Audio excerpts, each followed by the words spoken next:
Hello student, आप सभी का स्वागत है मेरे YouTube चैनल पीहू की पाठशाला में। आज मैं आप लोग को बताने जा रहा हूँ क्लास 10 का मैथ एक्सरसाइज 4.1 का क्वेश्चन नंबर सेकेंड का first number. Second number question में बोलता है क्वेश्चन कि निम्न स्थितियों को द्विघात समीकरण के रूप में निरूपित कीजिए।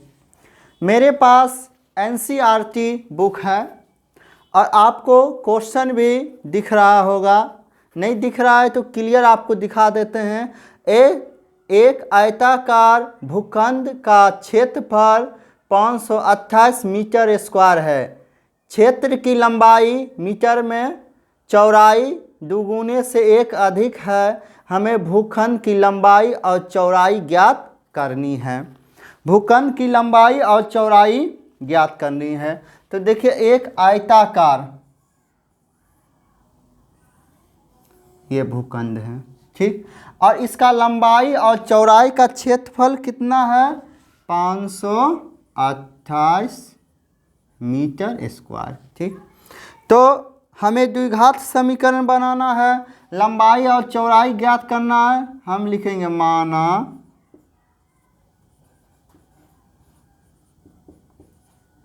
चौड़ाई बराबर x मीटर।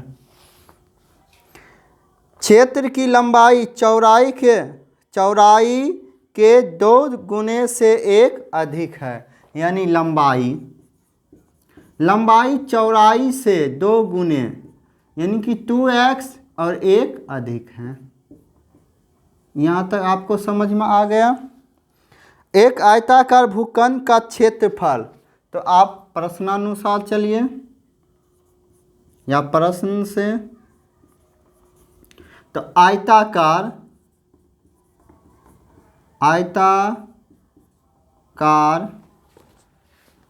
भूखंड का क्षेत्रफल। आप आयत का क्षेत्रफल जानते हैं? नहीं जानते हैं तो कोई बात नहीं, हम बताते हैं आपको। आयत का क्षेत्रफल,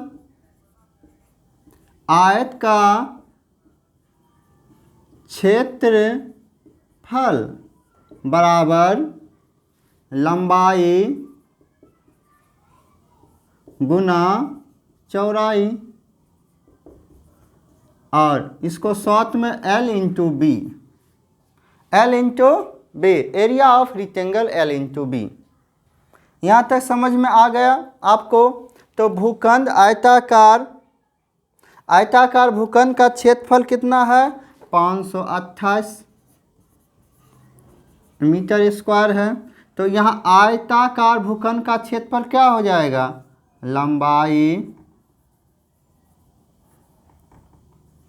लंबाई गुना चौड़ाई बराबर 528। लंबाई मेरा कितना है? 2x + 1 इंटू x बराबर 528। इसको x से गुना कर दीजिए, 2x स्क्वायर प्लस x बराबर 528। 528 को इधर कर दीजिए, 2x स्क्वायर, x ये प्लस में है तो बराबर के इधर करेंगे, ये माइनस में हो जाएगा, बराबर 0। तो यही मेरा क्या बोलते हैं, द्विघात समीकरण के रूप में लिखे। ये मेरा x 2 पर पावर x स्क्वायर, ये मेरा द्विघात समीकरण के रूप में चला आया। इसी प्रकार आपका क्वेश्चन नंबर फर्स्ट कंप्लीट हो चुका है। आप लोग शॉर्ट स्क्रीन ले सकते हैं। आई होप आप लोग को अवश्य समझ में आया होगा। मैं आप क्लीन करता हूं। अब मैं सेकेंड नंबर क्वेश्चन आपको बताऊंगा।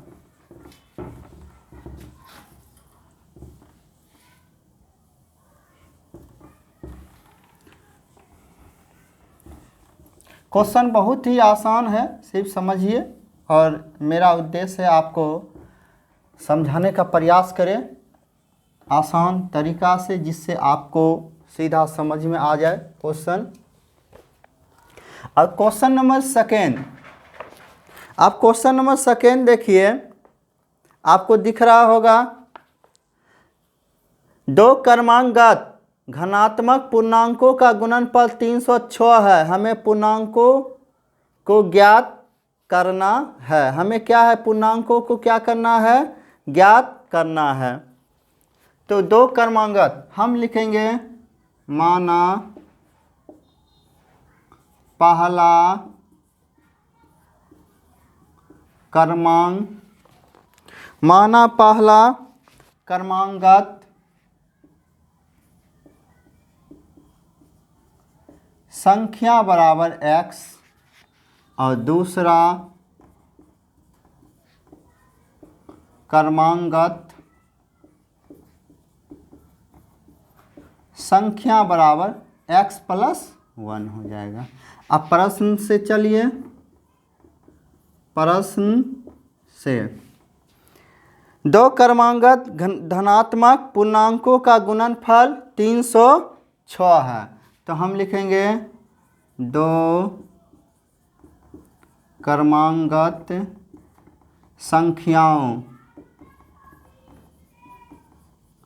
संख्याओं का गुणनफल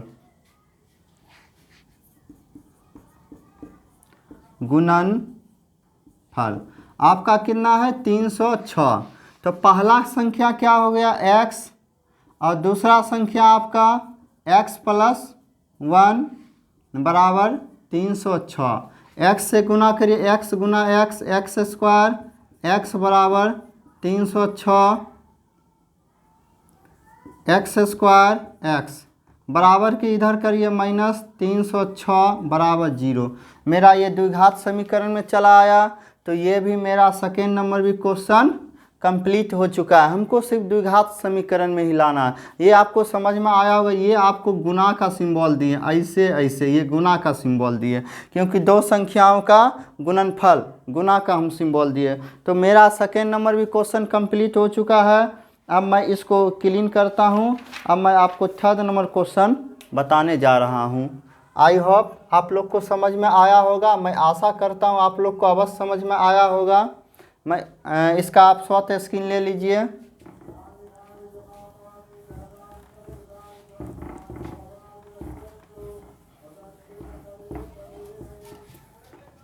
चलिए, अब मैं आपको 3 नंबर क्वेश्चन बताने जा रहा हूँ। मेरे पास NCERT बुक है। आप देखिए, मैं जो भी क्वेश्चन बता रहा हूँ NCERT के बुक से ही बता रहा हूँ। रोहन की उम्र, आपको क्वेश्चन दिख रहा होगा। रोहन की माँ उससे 26 वर्ष बड़ी है। रोहन की माँ रोहन से 26 वर्ष बड़ी है। उनकी आयु का गुणनफल अब से 3 साल 3 वर्ष पश्चात 360 हो जाएगी। हमें रोहन की वर्तमान आयु ज्ञात करनी है। ठीक, तो हम लिखेंगे, माना रोहन का उम्र, रोहन का उम्र बराबर x वर्ष। माना रोहन का उम्र बराबर x वर्ष। उम्र या आयु बोलिए, आयु क्वेश्चन में है तो आयु लिखिए, वर्तमान लिखिए या कुछ। अब लिखेंगे रोहन की माँ का आयु। रोहन से कितना बड़ा है, 26 वर्ष। तो x + 26 वर्ष, यानी रोहन बेचारा 1 साल का है, उसकी माँ है 27 साल की। रोहन बेचारा है 2 साल का, तो उसकी माँ है 28 साल की। ठीक, तो अब आपको बोलता है क्वेश्चन कि बोलता है रोहन की माँ उससे 26 वर्ष बड़ी है। उसकी आयु वर्ष का गुणनफल अब से 3 वर्ष पश्चात, यानी 3 वर्ष बाद, 3 वर्ष पश्चात, पश्चात का मतलब होता है बाद। ठीक, बाद, यानी कि 3 वर्ष बाद, 3 वर्ष बाद का गुणनफल अब से 3 वर्ष का, 3 वर्ष मतलब कि हाँ उनकी आयु का गुणनफल अब से 3 वर्ष पश्चात 360 हो जाएगी। मैंने पहले 3 वर्ष बाद दोनों का उम्र निकाल लेते हैं। रोहन का आयु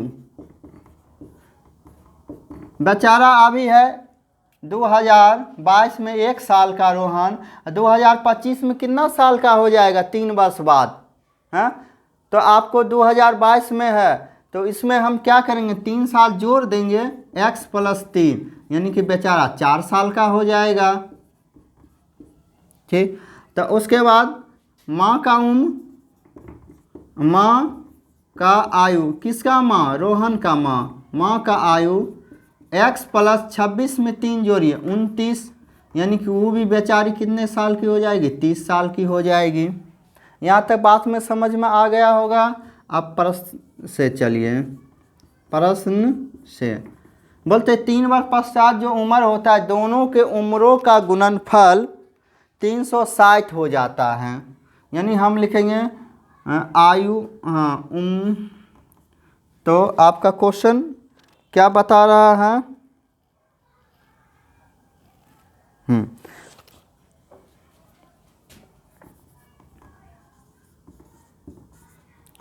दोनों के आयु का गुणनफल, दोनों के आयु का गुणनफल कितना हो जाता है 360।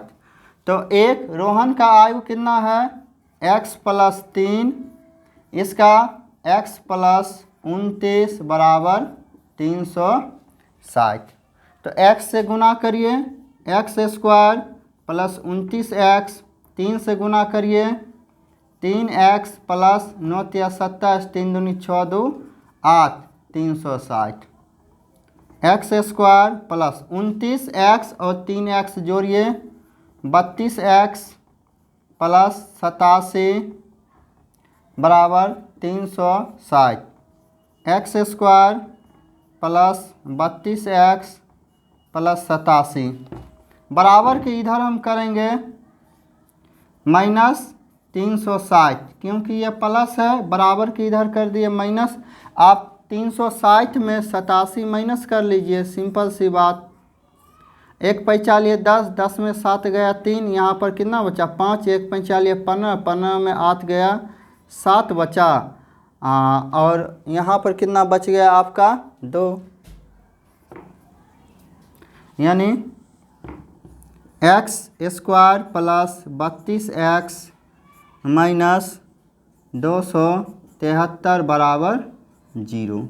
तो यही मेरा द्विघात समीकरण निकालना था। ये क्वेश्चन नंबर 3 भी कंप्लीट हो चुका है। आई होप आप लोग को अवश्य समझ में आया होगा। किसी प्रकार का यदि आपको समझ में नहीं आता हो तो आप हमारे कमेंट बॉक्स में कमेंट करें, मैं इसको क्लीन करता हूँ, आप लोग स्वतः स्क्रीन ले लीजिए।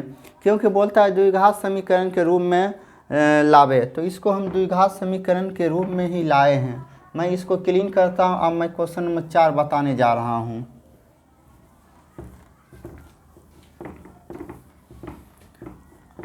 अगर मेरा चैनल पसंद आया होगा या मेरा बताया हुआ आपको पसंद आता हो तो आप मेरे YouTube चैनल पीहू की पाठशाला को सब्सक्राइब, लाइक और शेयर करें।